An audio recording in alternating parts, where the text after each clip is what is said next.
Imagine a mad scientist hidden deep within the bowels of Century Arms, his white lab coat stained with cosmoline, standing over piles of Hungarian AK parts kits. Between the barrel band and the massive amount of milled receivers left over from the C39 V2 production, he's left with no other choice. His assistant throws a massive switch, and with a solid clunk, power courses through the veins of the gun, miraculously welding its components together as if it were brand new. He weeps tears of joy as he cries out, "It's alive! Alive!" That's essentially what Century Arms has done with the introduction of their newest underfolding Franken AK, the AK63D. Let's take a closer look. Ridiculous intros aside, the AK63D, like its name suggests, is a Kalashnikov-based design. More specifically, it's a semi-automatic, magazine-fed, long-stroke, piston-driven carbine chambered in 7.62 by 39. It feeds from standard AKM magazines and ships with a Magpul AKP mag in the box. The rifle's use of standard AK magazines isn't surprising, but is good news for shooters living in banned states that allow for grandfathered magazines, as it will allow them to purchase some at a fairly reasonable price. Now, Century based their AK63D on the Hungarian AMD rifle, and in fact builds their rifles with a combination of Hungarian surplus and new production American components. Specifically, the receiver is a C39 V2 milled receiver minus any optics rail. This is because the 63D uses an underfolding stock that would interfere with anything hanging off the side of the receiver. This is because Century's rifle is based off the Paratrooper AK rifle originally developed by the Soviet Union. Like most para variants or any gun designed for use by troops inside of armor, the AK63D incorporates a stock that makes the gun much easier to transport and maneuver within the confines of a vehicle.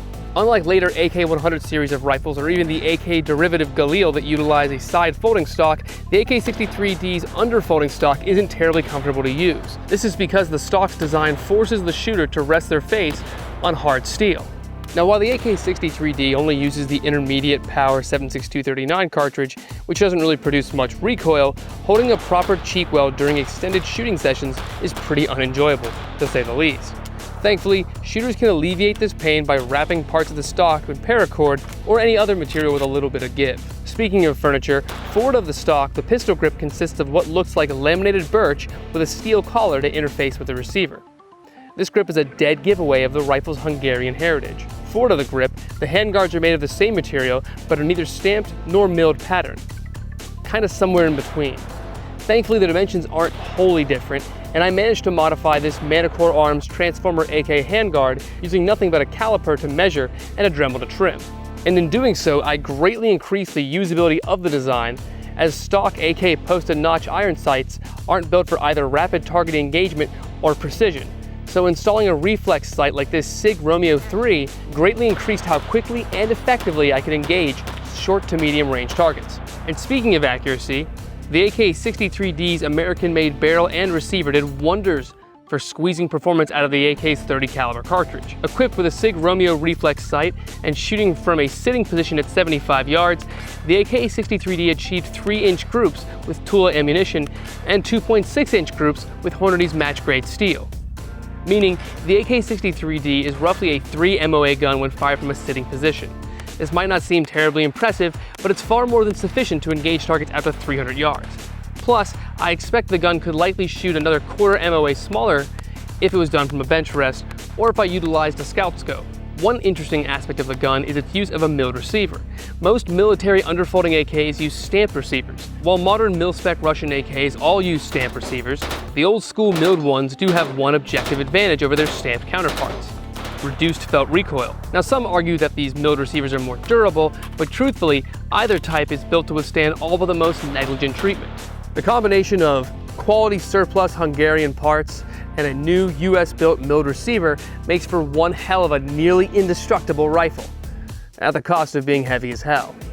The fit and finish of the AK63D are unquestionably great, but the gun still suffers from the same problems as every other underfolding AK on the planet, which is to say, a very uncomfortable cheek weld and very limited optics mounting options. That said, it does address one of the most problematic issues with underfolders, which is stock wobble, and Sentry seems to have built this thing like a tank because there's no wobble. Plus, the Sentry AK63D scratches the cool factor itch of an underfolding AK for a fairly reasonable price. Overall, it's a solid gun with equally solid performance and the legendary reliability of the Kalashnikov platform. But like all underfolders, it's something I personally don't enjoy shooting because the buttstock tends to punch me in the mouth whenever I put more than a magazine through it.